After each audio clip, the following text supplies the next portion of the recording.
से आग्रह किया कि आप पुनः आकर के अमेठी में चुनाव लड़ें।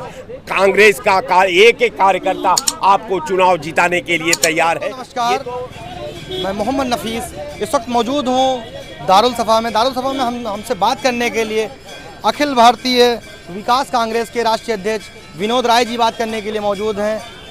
बात होगी जो आज ट्रेंडिंग कर रहा है G20 के जो पत्र जिन कंट्रियों को भेजे गए हैं उसमें इंडिया हटा के भारत लिख दिया गया। इंडिया, हमारे हिसाब से इंडिया भारत में कोई फ़र्क नहीं है। इस तरीके की राजनीति क्यों हो रही है, इस पर बात करने के लिए हमारे साथ विनोद राय जी हैं। विनोद राय जी, जो इस तरीके से आज ये ट्रेंडिंग कर रहा है और इस पर चर्चाएं सारे चैनलों पर और आज ये डिबेट हो रही हैं, इस पर, इसको आप किस नज़रिए से देखते हैं? देखिए, ये बार बार सरकार जो है सिस्टम को बदलती है। कभी इंडिया भारत, कभी कोच, कभी नोटबंदी, कभी ये कभी वो, इसी तरह का ये प्लान बनाती है ताकि जनता का सवाल मुझे का जवाब न देना पड़े। जब जब सवाल के घेरे में ये सरकार आती है, जब जब सवाल इससे देश पूछता है, जब जब सवाल इससे विपक्ष पूछता है, जब जब सवाल इसे जनता पूछती है, तो कोई न कोई ये सगुफा ढूंढ करके राष्ट्र के सामने रख देता है ताकि वो जनता का दिमाग जो है डाइवर्ट हो जाए और मुझे इस देश की जनता को जवाब न देना पड़े।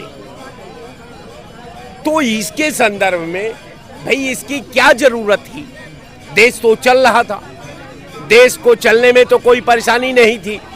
इंडिया अगर थी तो इंडिया के अधीनस्थ आपने 9 साल शासन कर लिया, तो 10वां साल में आपको क्या परेशानी हो गई?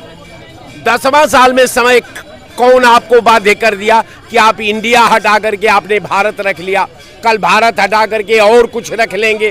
तो आप ये सरकार को अपने भारत के संविधान के प्रति जो इसका शपथ पत्र है, वो इंडिया का संविधान का शपथ लिया है भारत की सरकार ने। अगर वो अपने संविधान के प्रति, अपने वचन के प्रति, अपने जनता के विश्वास के प्रति वो जिम्मेवार है, तो इस तरह का मैं समझता हूँ कि इस तरह का हरकत नहीं करना चाहिए। ये बहुत ओछी हरकत है और इससे जो है जनता में अविश्वास पैदा होगा, जनता में नाना प्रकार के इसमें मतभेद पैदा होंगे और जनता को और देश को ये पॉलिसी इस तरह की नहीं लानी चाहिए। सरकार को ये काम जो विपक्ष को करना चाहिए था, सरकार पूरा विपक्ष का ही काम कर रही है। ये कभी भी सत्ता पक्ष का इसने काम आज तक नहीं किया है। तो हम आपसे बस इतना कहेंगे कि ये जो है सरकार अपना जो है पॉलिसी पर पुनः विचार करे। आप मोहम्मद तुगलक जैसा दिल्ली से दौलताबाद मत करे, ये संविधान को रहने दे, ये जनतंत्र को कायम रहने दे, ये इंसानियत को रहने दे, ये सद्भाव को कायम रहने दे।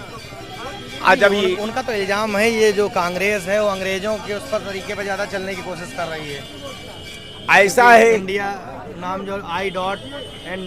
इस तरीके की जो डॉट करके नाम दिया है। अच्छा, अगर मैं आपसे एक सवाल करूं कि जब अंग्रेज यहाँ शासन कर रहे थे तो ऐसे विद्वान कहाँ थे?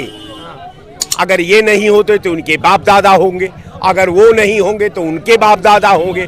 तो ये उसी वक्त लड़ करके क्यों नहीं जो जो चाहे वो करा लिए? तो वो तो लड़े नहीं। वो तो जब देश में लहू की जरूरत थी तो आपका पता नहीं था। आज जब देश में किसी और ने लहू दे करके देश को बनाया तो आप जो है इसी तरह का प्रोपगंडा करते हैं। तो वो इस तरह न समाज का भला होगा, न सरकार का भला होगा, न जनतंत्र का भला होगा, किसी का भला नहीं होगा। आप इसी तरह उठा पटक वाला काम करते रहेंगे। मुश्किल से 6 महीना का आपका समय है। आप 6 महीना में देश को एक जगह रहने दीजिए, देश के संविधान का पालन करिए, भावनाओं, जनता के भावनाओं का इज्जत करिए और जो सरकार के पास सिस्टम है उस पर काम करें। मेरा सरकार को यही सुझाव है।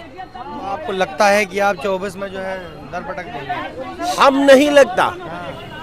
उनका एक पर एक जितनी पॉलिसियां हुई है सब भारतीय जनता पार्टी के टारगेट के विपरीत जाकर खड़ी हुई है।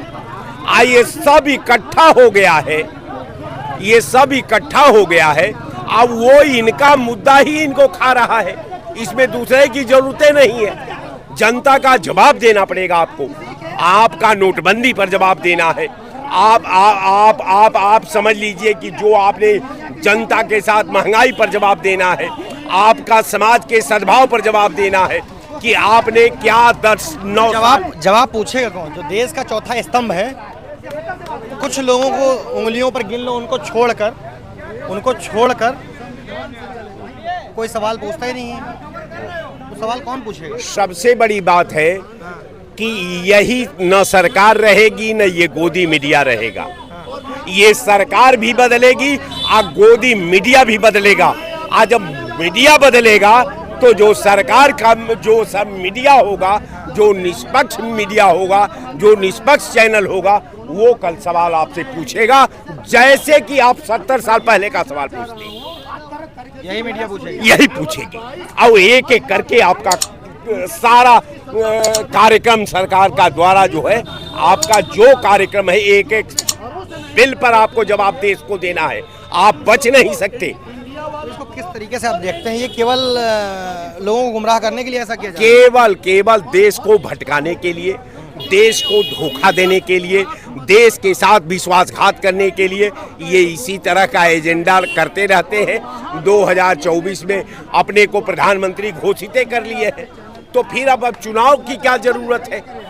वन नेशन वन चुनाव की क्या जरूरत है? जब आप लाल किला के प्राचीर से कह दिया कि नहीं साहब, अब जो है हम 2024 में भी प्रधान रहेंगे, अब प्रधानमंत्री रहेंगे 2024 से 29 तक, तब वन नेशन वन चुनाव का मतलब क्या है? तब तो आप प्रधानमंत्री हैं, आप बने रहिए। इसमें वन नेशन कहाँ से आ गया? ये आप ही का न शब्द है। जैसे अभी अमेठी में जिस तरीके अजय राय जिस तरीके से वो प्रदेश अध्यक्ष बनाए गए, बयान आया कि राहुल गांधी जी यहाँ फिर से चुनाव लड़ेंगे अमेठी में, तो आपको क्या लगता है 55,000 से ज़्यादा से वोटों से यहाँ पर उनको पराजय हुई थी, तो आपको लगता है कि फिर से वो विजय हो जाएंगे यहाँ से? ऐसा है कि राहुल गांधी के प्रदेश अध्यक्ष हैं अजय राय जी। अजय राय यूपी के सुप्रीमो हैं। अब अजय राय का फैसला अगर कांग्रेस पार्टी के संदर्भ में आता है तो अधिकृत व्यक्ति अजय राय ही है, जो राहुल के गांधी के बारे में अपने संगठन का पॉलिसी का, अपने कार्यकर्ताओं की पॉलिसी का, अपने संविधान का मूल्यांकन किए होंगे, एनालिसिस किए होंगे, और उन्होंने राहुल गांधी राय का मामला है। क्या आपका कोई समर्थन जो है इंडिया को है? आपका?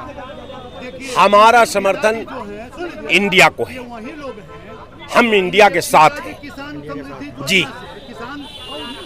हम केवल साथ नहीं हैं, हमारा प्रयास भी होगा कि 2014 में मैं इंडिया की सरकार को स्थापित करूं। ये मेरा प्रयास भी होगा। मैं प्रयास भी कर रहा हूं कि इंडिया की सरकार बने जिसका प्रधानमंत्री राहुल गांधी बने। ये मैं आपके चैनल से भी कह रहा हूं, और हर जगह हमसे पूछा जाएगा तो हम इसलिए कहेंगे कि राहुल गांधी देश की अखंडता के लिए जरूरी है, राहुल गांधी देश पर और इसके सद्भाव के लिए जरूरी है, राहुल गांधी को इस देश की जरूरत है और देश को भी राहुल गांधी की जरूरत है। इसलिए मैं उम्मीद करता हूं कि राहुल गांधी और इंडिया गठबंधन पूर्ण बहुमत से 2024 में सरकार बनाने जा रही है। ये अजय राय जी का अपना पर्सनल ओपिनियन था, जो उन्होंने इंडिया को समर्थन करते हुए उन्होंने बताया। और बाकी आप समझदार हैं और कमेंट करके अपनी राय दे सकते हैं। तब तक के लिए बने रहिए। मैं न्यूज़ के साथ मिलते हैं फिर किसी नए मुद्दे के साथ।